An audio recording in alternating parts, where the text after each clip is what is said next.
Beauty and the Beast.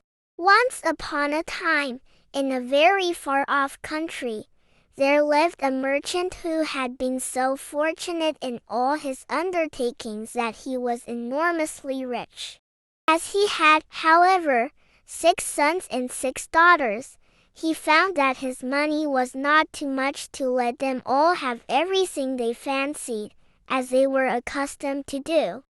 But one day a most unexpected misfortune befell them. Their house caught fire and was speedily burnt to the ground, with all the splendid furniture, the books, pictures, gold, silver, and precious goods it contained. And this was only the beginning of their troubles. Their father, who had until this moment prospered in all ways, suddenly lost every ship he had upon the sea, either by dint of pirates, shipwreck, or fire.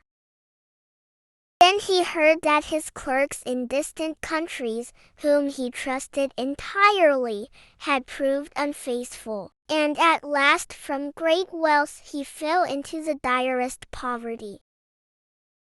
All that he had left was a little house in a desolate place at least 100 leagues from the town in which he had lived, and to this he was forced to retreat with his children, who were in despair at the idea of leading such a different life.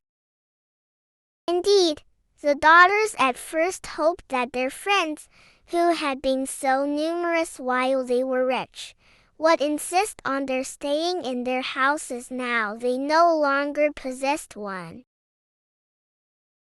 But they soon found that they were left alone, and that their former friends even attributed their misfortunes to their own extravagance, and showed no intention of offering them any help.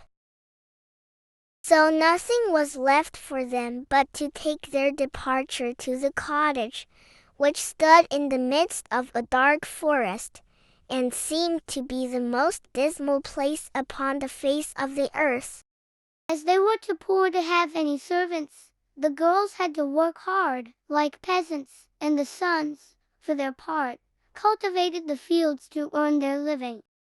Roughly clothed, and living in the simplest way, the girls regretted unceasingly the luxuries and amusements of their former life. Only the youngest tried to be brave and cheerful. She had been as sad as anyone when misfortune overtook her father, but, soon recovering her natural gaiety, she set to work to make the best of things, to amuse her father and brothers as well as she could, and to try to persuade her sisters to join her in dancing and singing. But they would do nothing of the sort, and, because she was not as doleful as themselves, they declared that this miserable life was all she was fit for. But she was really far prettier and cleverer than they were. Indeed, she was so lovely that she was always called Beauty. After 2 years, when they were all beginning to get used to their new life, something happened to disturb their tranquility. Their father received the news that one of his ships, which he had believed to be lost, had come safely into port with a rich cargo. All the sons and daughters at once thought that their poverty was at an end, and wanted to set out directly for the town. But their father, who was more prudent, begged them to wait a little, and, though it was harvest time, and he could ill be spared, determined to go himself first, to make inquiry.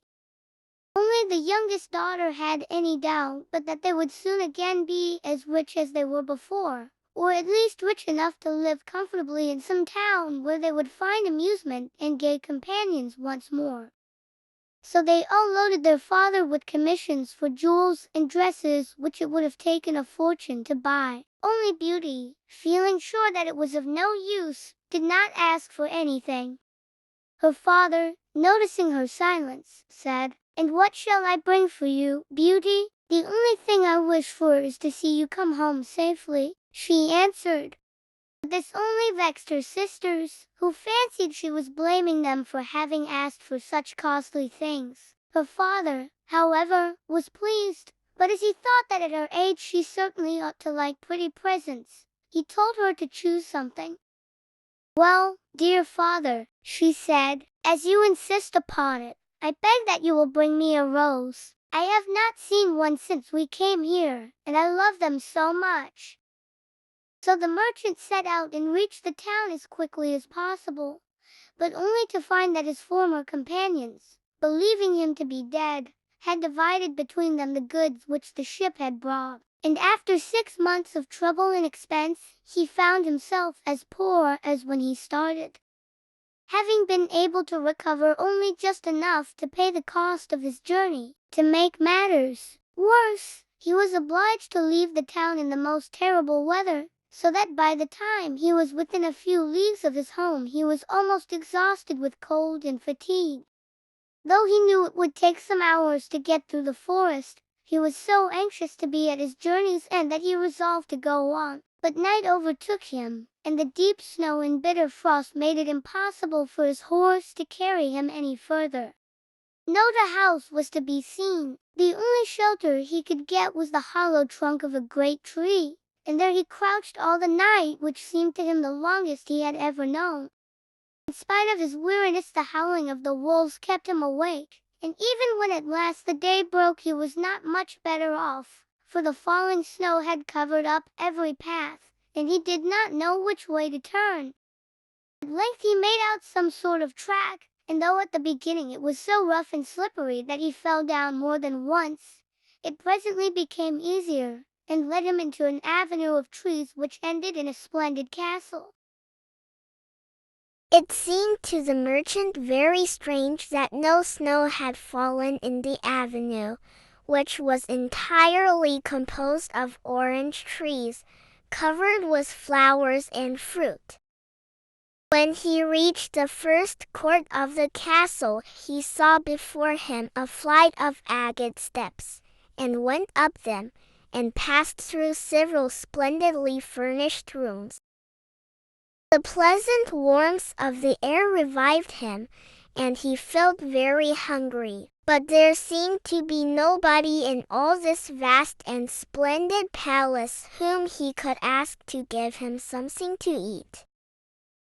Deep silence reigned everywhere, and at last, tired of roaming through empty rooms and galleries, he stopped in a room smaller than the rest, where a clear fire was burning and a couch was drawn up closely to it. Thinking that this must be prepared for someone who was expected, he sat down to wait till he should come, and very soon fell into a sweet sleep. When his extreme hunger wakened him after several hours, he was still alone, but a little table, upon which was a good dinner, had been drawn up close to him, and as he had eaten nothing for 24 hours, he lost no time in beginning his meal, hoping that he might soon have an opportunity of thanking his considerate entertainer, whoever it might be. But no one appeared, and even after another long sleep, from which he awoke completely refreshed, there was no sign of anybody, though a fresh meal of dainty cakes and fruit was prepared upon the little table at his elbow. Being naturally timid, the silence began to terrify him, and he resolved to search once more through all the rooms. But it was of no use. Not even a servant was to be seen. There was no sign of life in the palace. He began to wonder what he should do, and to amuse himself by pretending that all the treasures he saw were his own, and considering how he would divide them among his children. Then he went down into the garden, and though it was winter everywhere else, here the sun shone, and the birds sang, and the flowers bloomed, and the air was soft and sweet. The merchant, in ecstasies with all he saw and heard, said to himself, "All this must be meant for me. I will go this minute and bring my children to share all these delights." In spite of being so cold and weary when he reached the castle, he had taken his horse to the stable and fed it. Now he thought he would saddle it for his homeward journey, and he turned down the path which led to the stable. This path had a hedge of roses on each side of it, and the merchant thought he had never seen or smelled such exquisite flowers. They reminded him of his promise to Beauty, and he stopped and had just gathered one to take to her when he was startled by a strange noise behind him. Turning round, he saw a frightful beast, which seemed to be very angry, and said, in a terrible voice, "Who told you that you might gather my roses? Was it not enough that I allowed you to be in my palace and was kind to you? This is the way you show your gratitude, by stealing my flowers, but your insolence shall not go unpunished." The merchant, terrified by these furious words, dropped the fatal rose, and, throwing himself on his knees, cried, "Pardon me, noble sir. I am truly grateful to you for your hospitality, which was so magnificent that I could not imagine that you would be offended by my taking such a little thing as a rose." But the beast's anger was not lessened by this speech. "You are very ready with excuses and flattery," he cried, "but that will not save you from the death you deserve." "Alas," thought the merchant, "if my daughter could only know what danger her rose has brought me into." And in despair he began to tell the beast all his misfortunes, and the reason of his journey, not forgetting to mention Beauty's request. "A king's ransom would hardly have procured all that my other daughters asked," he said, "but I thought that I might at least take Beauty her rose. I beg you to forgive me, for you see I meant no harm." The beast considered for a moment, and then he said, in a less furious tone, "I will forgive you on one condition, that is, that you will give me one of your daughters." "Ah," cried the merchant, "if I were cruel enough to buy my own life at the expense of one of my children's, what excuse could I invent to bring her here?" "No excuse would be necessary," answered the beast. "If she comes at all, she must come willingly. On no other condition will I have her. See if any one of them is courageous enough, and loves you well enough to come and save your life. You seem to be an honest man, and so I will trust you to go home. I give you a month to see if either of your daughters will come back with you and stay here, to let you go free. If neither of them is willing, you must come alone, after bidding them goodbye forever, for then you will belong to me. And do not imagine that you can hide from me, for if you fail to keep your word, I will come and fetch you," added the beast grimly. The merchant accepted this proposal, though he did not really think any of his daughters could be persuaded to come. He promised to return at the time appointed, and then, anxious to escape from the presence of the beast, he asked permission to set off at once. But the beast answered that he could not go until next day. "Then you will find a horse ready for you," he said. "Now go and eat your supper, and await my orders." The poor merchant, more dead than alive, went back to his room, where the most delicious supper was already served on the little table which was drawn up before a blazing fire. But he was too terrified to eat, and only tasted a few of the dishes, for fear the beast should be angry if he did not obey his orders. When he had finished, he heard a great noise in the next room, which he knew meant that the beast was coming. As he could do nothing to escape his visit, the only thing that remained was to seem as little afraid as possible. So when the beast appeared and asked roughly if he had supped well, The merchant answered humbly that he had, thanks to his host's kindness.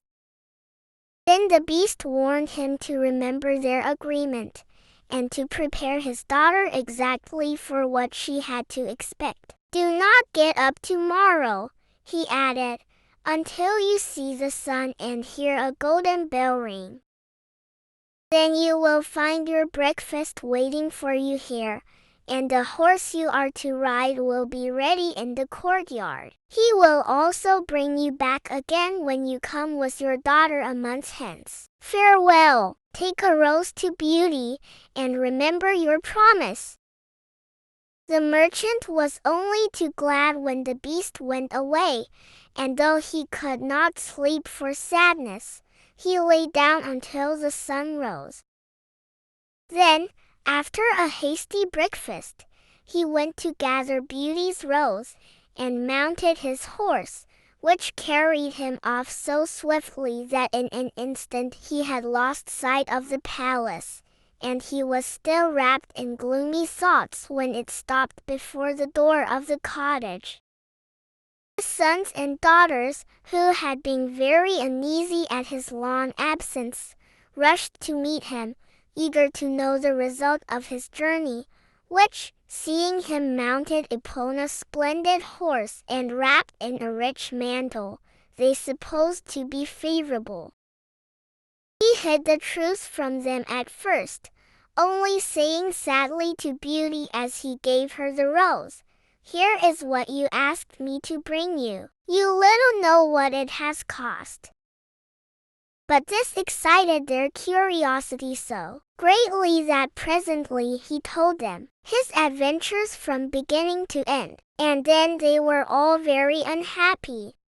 The girls lamented loudly over their lost hopes, and the sons declared that their father should not return to this terrible castle, and began to make plans for killing the beast if it should come to fetch him. But he reminded them that he had promised to go back. Then the girls were very angry with Beauty, and said it was all her fault, and that if she had asked for something sensible this would never have happened, and complained bitterly that they should have to suffer for her folly. Poor Beauty, much distressed, said to them, "I have, indeed, caused this misfortune, but I assure you I did it innocently. Who could have guessed that to ask for a rose in the middle of summer would cause so much misery? But as I did the mischief, it is only just that I should suffer for it. I will therefore go back with my father to keep his promise." At first nobody would hear of this arrangement, and her father and brothers, who loved her dearly, declared that nothing should make them let her go. But Beauty was firm. As the time drew near, she divided all her little possessions between her sisters, and said good-bye to everything she loved, and when the fatal day came she encouraged and cheered her father as they mounted together the horse which had brought him back. It seemed to fly rather than gallop, but so smoothly that Beauty was not frightened. Indeed, she would have enjoyed the journey if she had not feared what might happen to her at the end of it. Her father still tried to persuade her to go back, but in vain. While they were talking the night fell, and then, to their great surprise, wonderful colored lights began to shine in all directions, and splendid fireworks blazed out before them. All the forest was illuminated by them, and even felt pleasantly warm, though it had been bitterly cold before.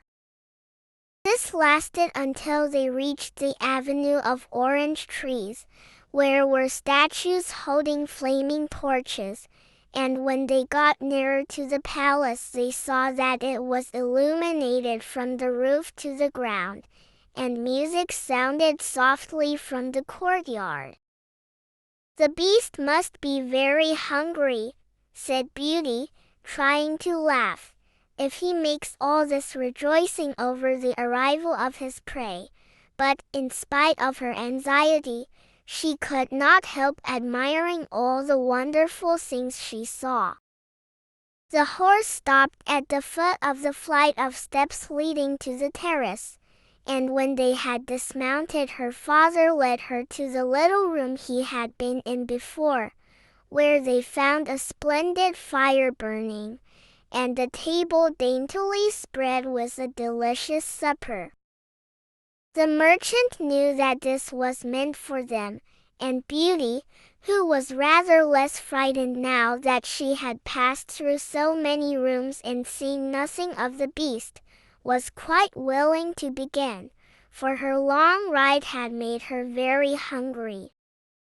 But they had hardly finished their meal when the noise of the beast's footsteps was heard approaching, and Beauty clung to her father in terror, which became all the greater when she saw how frightened he was. But when the beast really appeared, though she trembled at the sight of him, she made a great effort to hide her terror, and saluted him respectfully. This evidently pleased the beast. After looking at her, he said, in a tone that might have struck terror into the boldest heart, though he did not seem to be angry.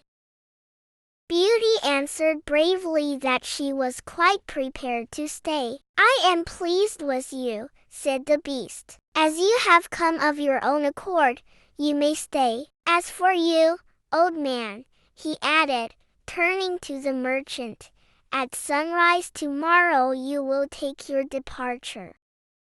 When the bell rings, get up quickly and eat your breakfast, and you will find the same horse waiting to take you home. But remember that you must never expect to see my palace again."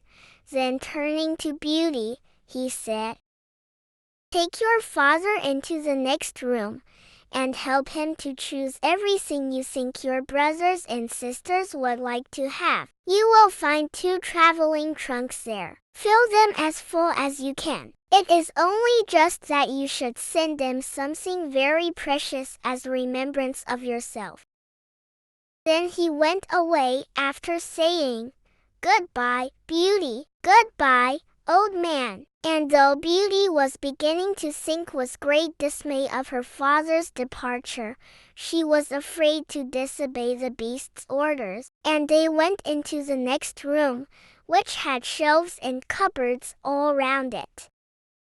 They were greatly surprised at the riches it contained. There were splendid dresses fit for a queen, with all the ornaments that were to be worn with them. And when Beauty opened the cupboards, she was quite dazzled by the gorgeous jewels that lay in heaps upon every shelf. After choosing a vast quantity, which she divided between her sisters, for she had made a heap of the wonderful dresses for each of them, she opened the last chest, which was full of gold. "I think, father," she said, "that, as the gold will be more useful to you, we had better take out the other things again, and fill the trunks with it." So they did this. But the more they put in, the more room there seemed to be, and at last they put back all the jewels and dresses they had taken out.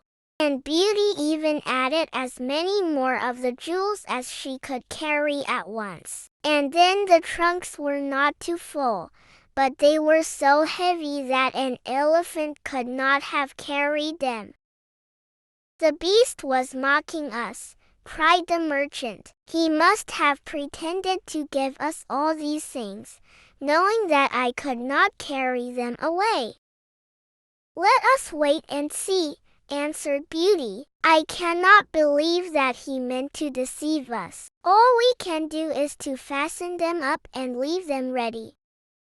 So they did this and returned to the little room, where, to their astonishment, they found breakfast ready. The merchant ate his with a good appetite, as the beast's generosity made him believe that he might perhaps venture to come back soon and see Beauty. But she felt sure that her father was leaving her forever, so she was very sad when the bell rang sharply for the second time, and warned them that the time had come for them to part. They went down into the courtyard, where two horses were waiting, one loaded with the two trunks, the other for him to ride. They were pawing the ground in their impatience to start, and the merchant was forced to bid Beauty a hasty farewell. And as soon as he was mounted, he went off at such a pace that she lost sight of him in an instant. Then Beauty began to cry, and wandered sadly back to her own room. But she soon found that she was very sleepy, and as she had nothing better to do, she lay down and instantly fell asleep. And then she dreamed that she was walking by a brook bordered with trees, and lamenting her sad fate, when the young prince, handsomer than anyone she had ever seen, and with a voice that went straight to her heart, came and said to her, "Ah, Beauty, you are not so unfortunate as you suppose. Here you will be rewarded for all you have suffered elsewhere. Your every wish shall be gratified. Only try to find me out, no matter how I may be disguised, as I love you dearly, and in making me happy you will find your own happiness. Be as true-hearted as you are beautiful, and we shall have nothing left to wish for." "What can I do, Prince, to make you happy?" said Beauty. "Only be grateful," he answered, "and do not trust too much to your eyes. And above all, do not desert me until you have saved me from my cruel misery." After this she thought she found herself in a room with a stately and beautiful lady, who said to her, "Dear Beauty, try not to regret all you have left behind you, for you are destined to a better fate. Only do not let yourself be deceived by appearances." Beauty found her dreams so interesting that she was in no hurry to awake, but presently the clock roused her by calling her name softly 12 times. And then she got up and found her dressing table set out with everything she could possibly want.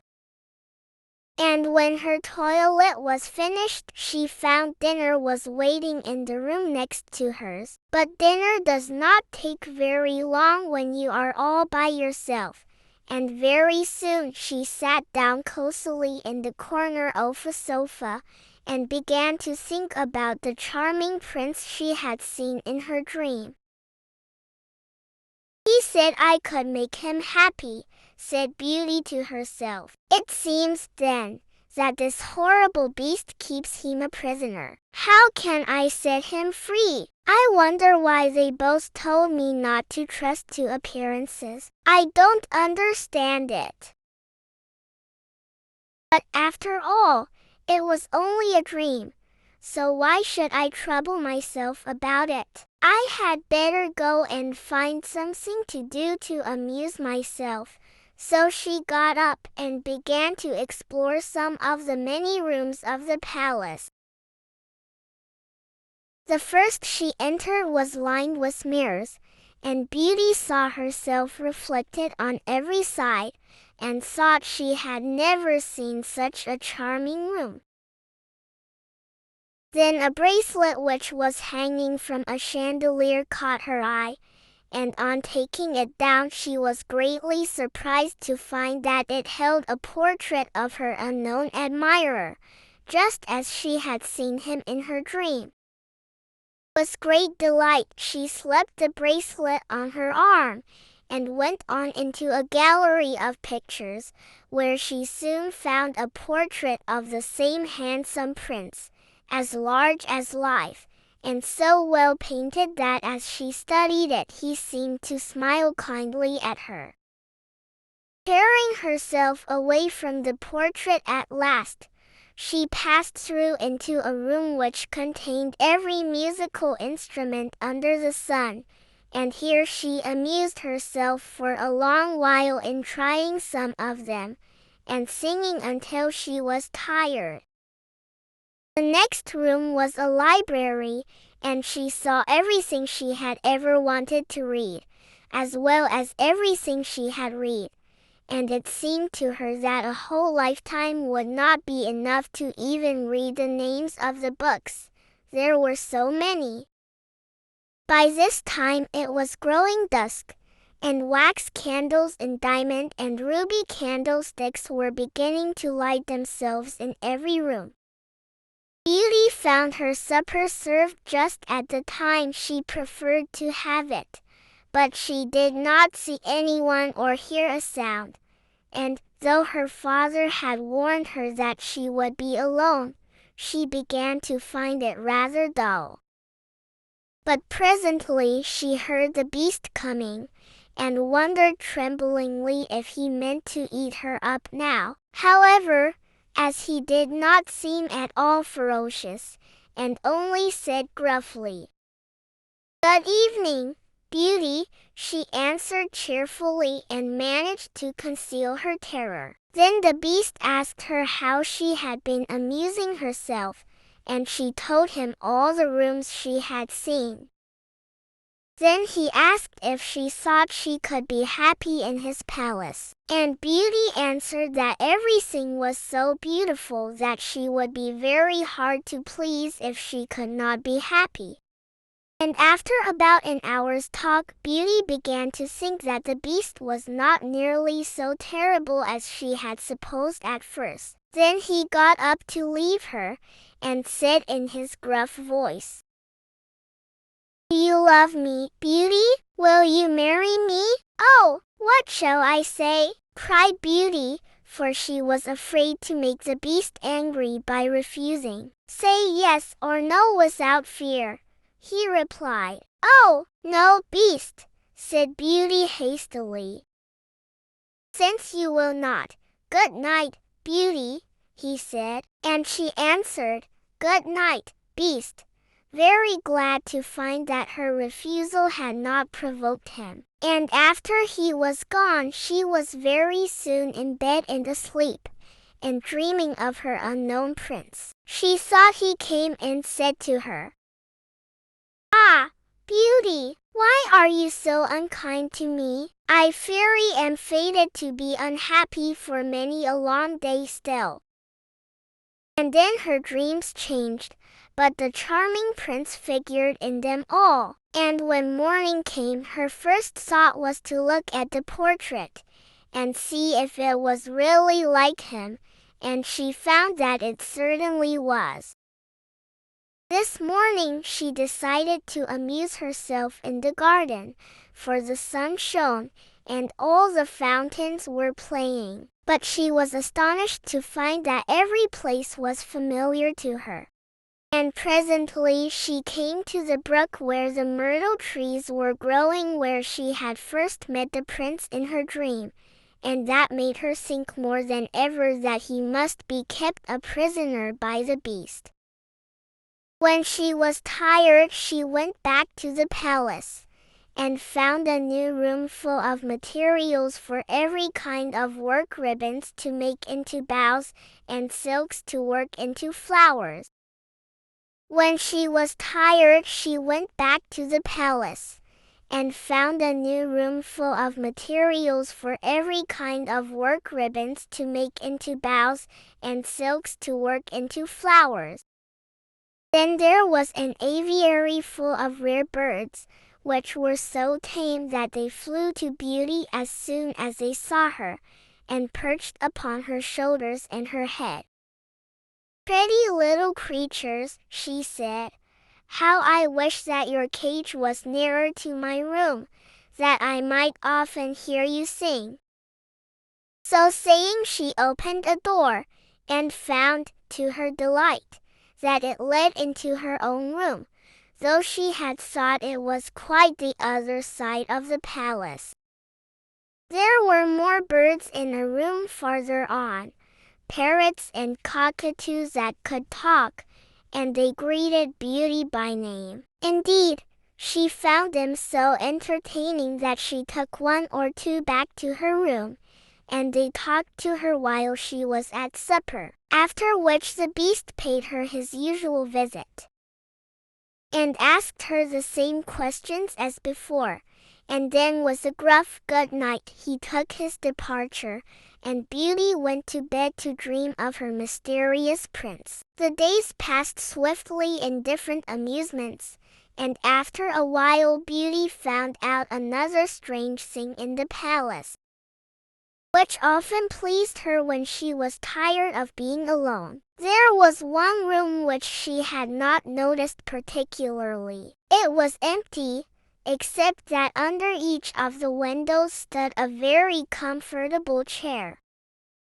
And the first time she had looked out of the window it had seemed to her that a black curtain prevented her from seeing anything outside.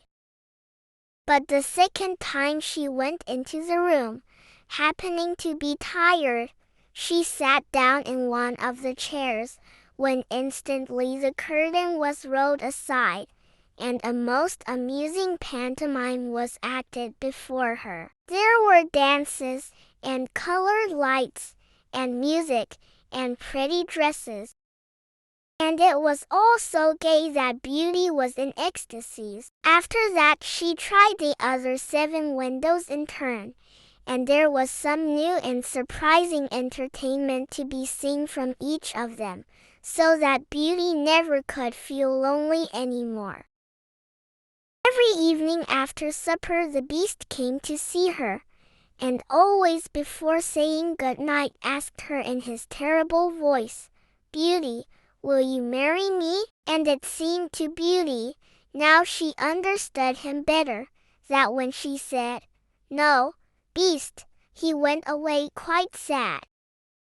But her happy dreams of the handsome young prince soon made her forget the poor Beast, and the only thing that at all disturbed her was to be constantly told to distrust appearances, to let her heart guide her, and not her eyes, and many other equally perplexing things, which But her happy dreams of the handsome young prince soon made her forget the poor Beast, and the only thing that at all disturbed her was to be constantly told to distrust appearances, to let her heart guide her, and not her eyes, and many other equally perplexing things, which, consider as she would, she could not understand. So everything went on for a long time, until at last, happy as she was, Beauty began to long for the sight of her father and her brothers and sisters. And one night,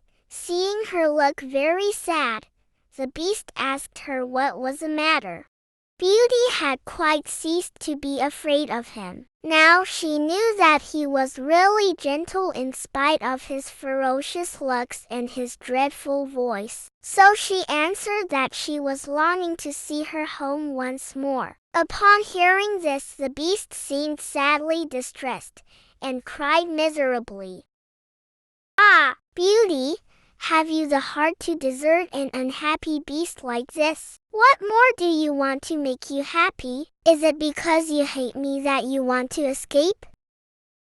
"No, dear Beast," answered Beauty softly, "I do not hate you, and I should be very sorry never to see you any more. But I long to see my father again. Only let me go for 2 months. And I promise to come back to you and stay for the rest of my life." The Beast, who had been sighing dolefully while she spoke, now replied, "I cannot refuse you anything you ask, even though it should cost me my life. Take the 4 boxes you will find in the room next to your own, and fill them with everything you wish to take with you. But remember your promise and come back when the 2 months are over, or you may have cause to repent it, for if you do not come in good time you will find your faithful Beast dead. You will not need any chariot to bring you back. Only say goodbye to all your brothers and sisters the night before you come away, and when you have gone to bed turn this ring round upon your finger and say firmly, 'I wish to go back to my palace and see my beast again. Good night, Beauty. Fear nothing, sleep peacefully, and before long you shall see your father once more.'" As soon as Beauty was alone, she hastened to fill the boxes with all the rare and precious things she saw about her, and only when she was tired of heaping things into them did they seem to be full. Then she went to bed, but could hardly sleep for joy. And when at last she did begin to dream of her beloved prince, she was grieved to see him stretched upon a grassy bank, sad and weary, and hardly like himself. "What is the matter?" she cried. He looked at her reproachfully and said, "How can you ask me, cruel one? Are you not leaving me to my death perhaps?" "Ah, don't be so sorrowful," cried Beauty. "I am only going to assure my father that I am safe and happy. I have promised the beast faithfully that I will come back, and he would die of grief if I did not keep my word." "What would that matter to you?" said the prince. "Surely you would not care?" "Indeed, I should be ungrateful if I did not care for such a kind beast," cried Beauty indignantly. "I would die to save him from pain. I assure you it is not his fault that he is so ugly." Just then a strange sound woke her. Someone was speaking not very far away, and opening her eyes she found herself in a room she had never seen before, which was certainly not nearly so splendid as those she was used to in the beast's palace.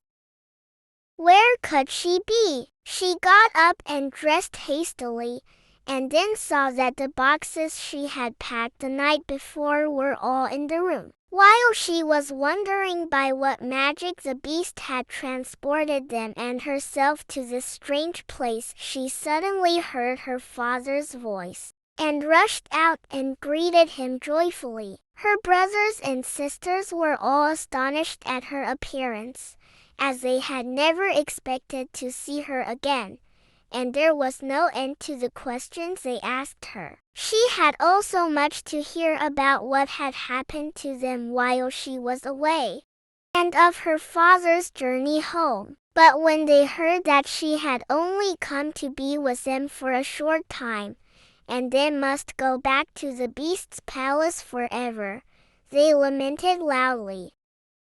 Then Beauty asked her father what he thought could be the meaning of her strange dreams, and why the prince constantly begged her not to trust to appearances. After much consideration, he answered, "You tell me yourself that the beast, frightful as he is, loves you dearly, and deserves your love and gratitude for his gentleness and kindness. I think the prince must mean you to understand that you ought to reward him by doing as he wishes you to, in spite of his ugliness." Beauty could not help seeing that this seemed very probable. Still, when she thought of her dear prince who was so handsome, she did not feel at all inclined to marry the beast. At any rate, for 2 months she need not decide, but could enjoy herself with her sisters. But though they were rich now, and lived in town again, and had plenty of acquaintances, Beauty found that nothing amused her very much, and she often thought of the palace, where she was so happy, especially as at home she never once dreamed of her dear prince. And she felt quite sad without him. Then her sisters seemed to have got quite used to being without her, and even found her rather in the way, so she would not have been sorry when the 2 months were over but for her father and brothers, who begged her to stay, and seemed so grieved at the thought of her departure that she had not the courage to say good-bye to them. Every day when she got up, she meant to say it at night, and when night came, she put it off again, until at last she had a dismal dream which helped her to make up her mind. She thought she was wandering in a lonely path in the palace gardens, when she heard groans which seemed to come from some bushes hiding the entrance of a cave, and running quickly to see what could be the matter, she found the beast stretched out upon his side, apparently dying. He reproached her faintly with being the cause of his distress, and at the same moment a stately lady appeared, and said very gravely, "Ah, Beauty, you are only just in time to save his life. See what happens when people do not keep their promises. If you had delayed 1 day more, you would have found him dead." Beauty was so terrified by this dream that the next morning she announced her intention of going back at once. And that very night she said goodbye to her father and all her brothers and sisters. And as soon as she was in bed, she turned her ring round upon her finger, and said firmly, "I wish to go back to my palace and see my beast again," as she had been told to do. Then she fell asleep instantly, and only woke up to hear the clock saying "Beauty, Beauty" 12 times in its musical voice, which told her at once that she was really in the palace once more. Everything was just as before, and her birds were so glad to see her. But Beauty thought she had never known such a long day, for she was so anxious to see the beast again that she felt as if supper time would never come. But when it did come and no beast appeared, she was really frightened. So, after listening and waiting for a long time, she ran down into the garden to search for him. Up and down the paths and avenues ran poor Beauty, calling him in vain, for no one answered. And not a trace of him could she find, until at last, quite tired, she stopped for a minute's rest, and saw that she was standing opposite the shady path she had seen in her dream. She rushed down it, and, sure enough, there was a cave, and in it lay the beast asleep, as Beauty thought. Quite glad to have found him, she ran up and stroked his head, but, to her horror, he did not move or open his eyes. "Oh, he is dead, and it is all my fault," said Beauty, crying bitterly. But then, looking at him again, she fancied he still breathed, and, hastily fetching some water from the nearest fountain, she sprinkled it over his face, and, to her great delight, he began to revive. "Oh, beast, how you frightened me!" she cried. "I never knew how much I loved you until just now, when I feared I was too late to save your life. Can you really love such an ugly creature as I am?" said the beast faintly. "Ah, Beauty, you only came just in time. I was dying because I thought you had forgotten your promise. But go back now and rest. I shall see you again by and by."